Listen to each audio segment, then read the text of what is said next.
Hi everyone. I would just like to make a few comments on the readings for this week, or at least some of them in this video, and I'll do another video for another one of the readings. But the ones I want to deal with in this one here are the Plato reading, and the Aristotle and the St. Augustine. So in those three, the reason I had you read these three for our course, which is on knowledge, responsibility, and society, is to think about how those three things work together for, I guess, those before the modern era. I mean, when we think about ethics today, we are often interested in very specific kinds of questions about what we should do in specific cases. So we're presented with a problem and we ask ourselves, what's the right thing to do? And we have different ways of defining that. So maybe the right thing to do is the thing that would bring the most happiness in the world, or make the most people happy, or make ourselves happy. Or maybe it would mean living up to duty, or maybe living by a moral code, or all sorts of different possibilities like that. And I think the important thing to understand is that that's not always how people in the West thought about what it meant to live ethically. In fact, if you look at our three authors today, all of them really come to a different conclusion on that. And I guess in some sense they start by not making a distinction between the three parts of the things that are germane to our course. In other words, epistemology is not really different from ethics, which is not really different from the social organization or what society looks like. They're really intermingled together. You know one of them, you know all of them, okay? And we tend to think much more compartmentalized in the modern era. And so let's see what these kind of central figures in the Western tradition have to say about the central concepts of our course. And so we start with Plato, and the reading I gave you is, some people pronounce it Crito, some people pronounce it Crito, some people pronounce it Crito. I believe it's Crito, but really I don't care how you pronounce it. And so this is one of the early dialogues that we have from Plato, and as most of you know, if you have heard of Plato at all, the major figure in most of his dialogues is his teacher Socrates. And there's a question about how much in these dialogues is actually Socrates and how much of it is Plato. And the kind of general conclusion is that the earlier the dialogue, the more it's Socrates. The later the dialogue, the more that it's Plato. And so the dialogue we have before us is a fairly early dialogue. So it's probably going to reflect more Socrates than Plato, although, again, we don't really know where the line is, and maybe it doesn't matter for our purposes. So here's the thing you have to know. Plato is perhaps the first figure in the West, in Greece, to give us a kind of unified sense of philosophy. Those who came before him, he was not the first philosopher by any means. Those who came before him, like Thales and Anaximander and Parmenides and a number of these other figures, were interested in what we might think of as a kind of cosmological order to the universe. What is the universe made of? And so they had different answers to that. I mean, Thales said it's made of water. Okay, others had much more kind of, I guess you could say, non-physical or non-material sorts of answers to that question. And so someone like Parmenides would have said it's more like mathematics, right? I mean, Pythagoras even more so. So a very kind of abstract or rarefied notion, but still answering the same question, which is, what is everything made of? And so what you get with someone like Socrates and his student Plato is this idea that we cannot separate off the question of what the universe is like from the question of who we are and how we should live. And by we mean not just us as individuals, but us collectively, okay? And so that's an interesting connection, and so it's interesting to see how Plato pulls that off. In the Crito, we have a very familiar story. If you know anything at all about Socrates, you know likely that he was put to death by the city of Athens. He was put to death for a number of different reasons, but some of them include corrupting the youth, and just being a general pain in the butt, basically. And so they held a tribunal, and this tribunal condemned him to death. He's in prison. His friend Crito comes along and says, "Hey, Socrates, I've paid off the guards. I can get you out of here. Let's go." And Socrates says no. And so this dialogue is, really Crito being incredulous. Like, why wouldn't you go? I mean, I've paved the way. You don't have to die. And Socrates stays, and he makes the case for why especially he as Socrates, but really anyone, should stay. And it really, in some sense, revolves around the question of what constitutes true knowledge, what constitutes living well, and respecting the nature of the order of the state. For Socrates, there is a sense that Athens is a well-ordered state, maybe not as well-ordered as it might be, but pretty good. And in as much as it is a well-ordered state, it has made a determination that he should be put to death. For him to think that he can kind of override that determination is a real problem. He's calling into question the entire order of society. Now you might think, yeah, but it's unjust. Did he really do anything wrong?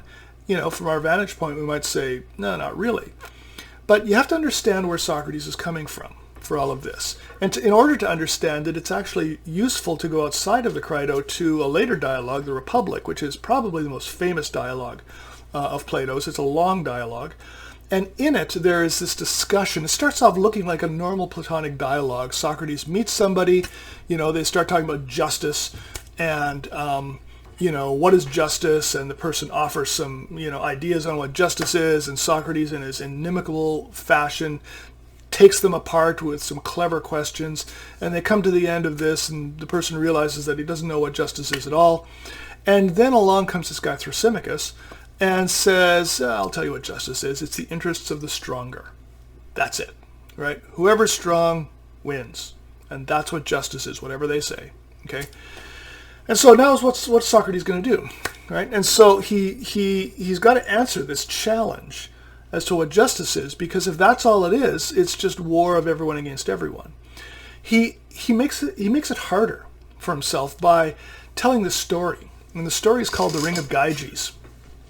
And in the Ring of Gyges story, there's this young shepherd named Gyges who is off, tending his sheep, and he comes across a cave, and he goes into the cave, and he finds his ring, and he puts on the ring, and what the ring does is it makes him invisible. And Gyges has an idea. He says, there's a lot I can do if I was invisible. I could really become someone in society. And so he sets about doing exactly that. And he, among other things, and I have absolutely no idea why invisibility would help with this, but he seduces the king's wife, and he takes over the kingdom, right? Okay? So there he is, and here's Socrates' bottom line question. Why be good if you could get away with not being good? Right? So now he's got two fundamental questions. The Thrasymachus question, which is, justice is just the interest of the stronger, prove me wrong. And the Ring of Gyges story, which is, why should you be good if you're not going to get caught, if you're not going to suffer the consequences, right?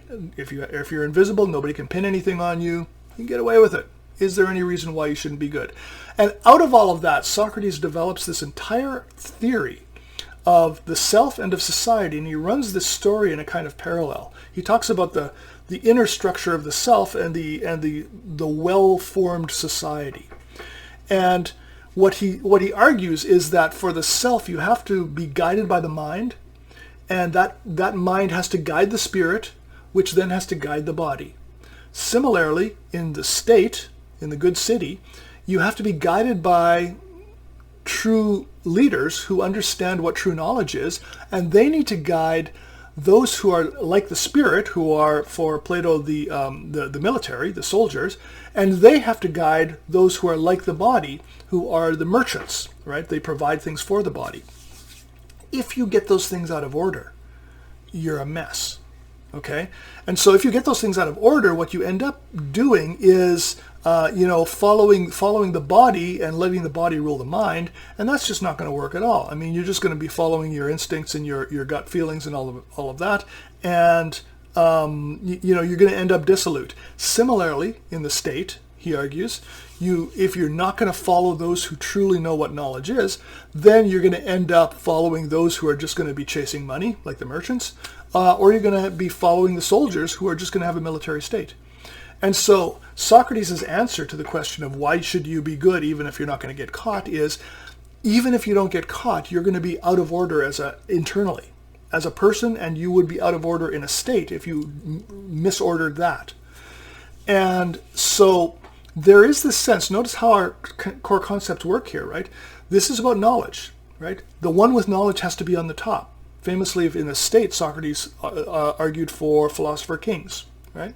Usually it doesn't work out that well, but there you have it, right? But the point is, those are supposed to be the ones with knowledge, who truly see the nature of things. Similarly, the mind in the body has to rule things as well. Knowledge comes first, and then the spirit comes.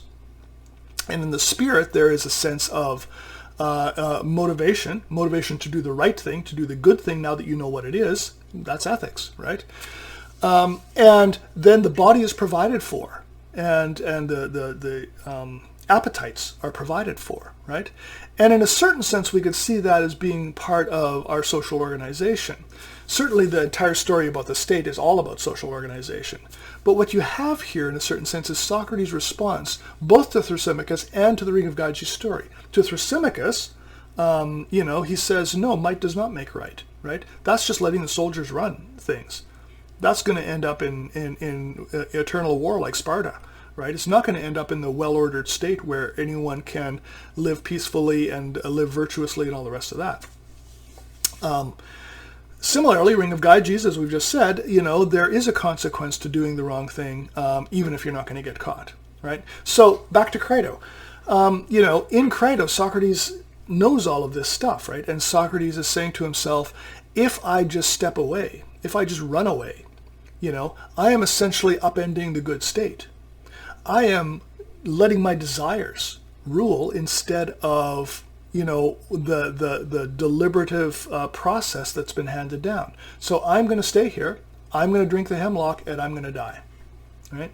So I wanted you to read the Crito because it is an early sense of how all of that works together. The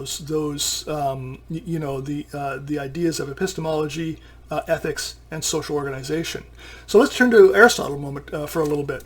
I gave you a book of the Nicomachean Ethics. And despite the title, you might think, what does this have to do with ethics? Because as you read it, the whole thing has to do with forms of knowledge. Here's the difference between Plato and Aristotle.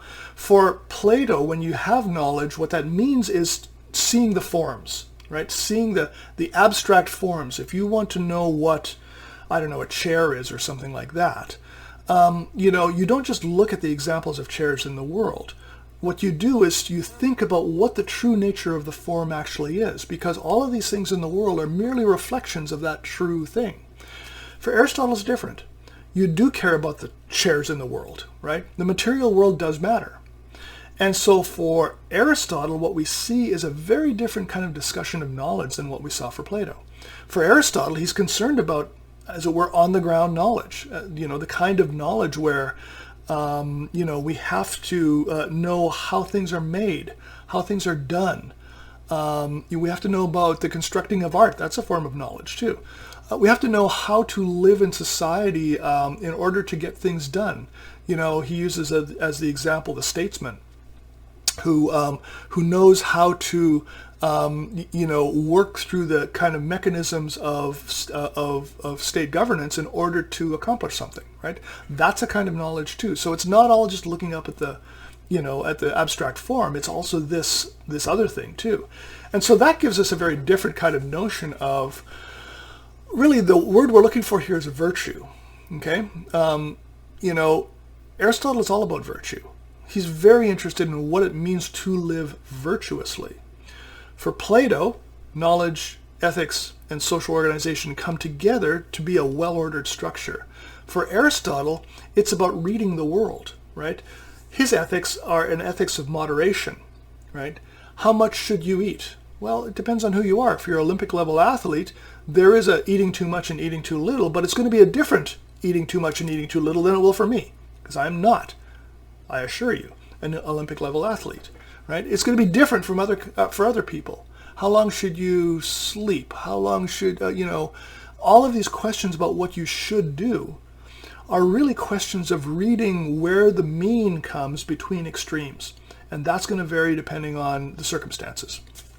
And so Aristotle is interested in figuring out how we are able to do that, right? And virtue for him is about learning the habits of living so that we always can live within that, mean between extremes. And so there is a sense of ethics for Aristotle, but it's very different from Plato. Figuring out how you live in that kind of sweet spot is different from figuring out what the true nature of the good is, as Plato might want to do, and then living up to that. It's much more a kind of, if you wish, down to earth sort of life. So what that means for Aristotle also is that it has implications for the state, right? We have to look at the state not the way Plato saw it, which was essentially a monarchy run by philosopher kings. We have to see it as a mixed form of governance. Aristotle was interested in a form of democracy, right? For Plato, he's not interested in democracy. It's just mob rule as far as he's concerned. But not for Aristotle. So there is a certain sense that you need sober second thought, but you also need the input of the people. And so that's why I call a mixed form of governance, not just one thing or the other. So in a certain sense, Aristotle is prefiguring some things that we see much later, including in our own American system of politics, right? It is a kind of mixed form of governance as well. So we see these two different answers to how we put these three concepts together. So there's a third figure that I want to talk a little bit about, and that's Augustine. Augustine comes significantly later. He dies in 430 CE or AD or whatever, however you want to call it. And Augustine adds something different to the mix here. Augustine draws on both Plato and Aristotle, but he is certainly when he's writing the Confessions, this book right here. He by this point is a Christian. Okay, and so a Christian cosmology and a Christian metaphysics is coming in on the whole discussion of these three concepts, right? So let's go back to the concepts: epistemology, ethics, and social theory, social organization. What's different for Augustine? For Augustine, unlike the Greeks, Augustine has a sense, an idea of creation in which there is a fundamental break between creator and created, between God and humans, or God and creation, right? We don't see that in Aristotle, we don't see it in Plato, right? And we have like an unmoved mover for Aristotle, and there is a sense that there is a kind of chain right up to whatever is at the top of the hierarchy. So Augustine has a different sense of who we are. Remember, Plato's going to ask us to look for the forms, right? We knew what the forms were for Plato because we were in contact with them before we were born. For Plato, at our birth, we immaterial things were stuffed into material bodies. And that moment of being stuffed was a moment of forgetting. Okay? And so Socrates talks a lot about unforgetting. Okay? Aletheia. Right? That's actually the word for truth. The true word for truth is unforgetting in Greek. You knew something, you forgot it, and now you're bringing it back. So Augustine is going to talk about memory quite a lot, actually, and remembering, but it's going to be a little bit different from Plato, right? For Augustine, we were not stuffed, we were not in material forms, in communion with the eternal things before we were born and then stuffed into matter. We were created by God. And so what we know is actually the imprint of God upon us, right? There's no way we're ever going to go over that or past that barrier into the immaterial world, right? We're always created things. We always will be created things. So what we are remembering is the thing that is imprinted upon us, but that gets obscured so easily by the material world around us, by our own bodies, Augustine thinks, by everything, right? And that is the imago Dei, he calls it, or the image of God in us. So what is that image? Well, he's a Christian, remember, so it's going to be Trinitarian. His answer to that, after quite a long discussion, not here but elsewhere, is memory, understanding, and will. Those three things are the image of God in us. Okay? So here's the problem. And you can see this in the chapter of the confessions that I gave you. Our fallenness due to original sin creates a problem, which is that we don't just lack understanding, we systematically misunderstand ourselves, we misunderstand the world around us, we misunderstand everything. Okay? And so, in a certain sense, we have to be delivered by God. So there's that kind of evangelistic message, right? But even once that happens, that doesn't mean that everything is fixed. We have to go through a process of memory to get rid of the things that are standing in the way of our memory. And so what you see in the chapter that I've given you is, him discussing at some length this idea that, all of these things are going to get in our way. All of these things systematically mislead us. And so we have to learn to put them to the side. How do we put all of this stuff to the side so that we can get to the point in which we can have a true idea of what the image of God is? And once we get to that point, he thinks, we will know what God wants of us. We will know what the well-ordered self is and all of that sort of thing. So you can see there's an epistemological element here, which is we don't know even though we think we know, and so we have to get back to knowledge. There's an ethical element. We will only know how to be ethical once we do that. And in fact, there's a social organization element too. We don't see it in this passage, but we see it in one of Augustine's other major works, which is called The City of God.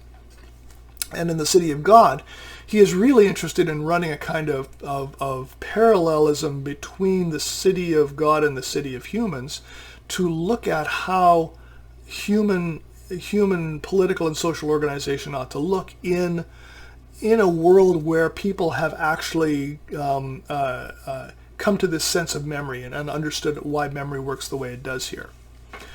And so we have these three figures, Plato, Aristotle, and Augustine, and each of them, in their own different ways are trying to put together these three concepts.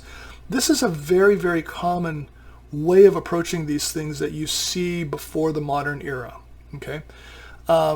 In each case, there is an assumption that we need to know our place in the cosmos, in the world, and in each case, there is a sense of what is standing in our way.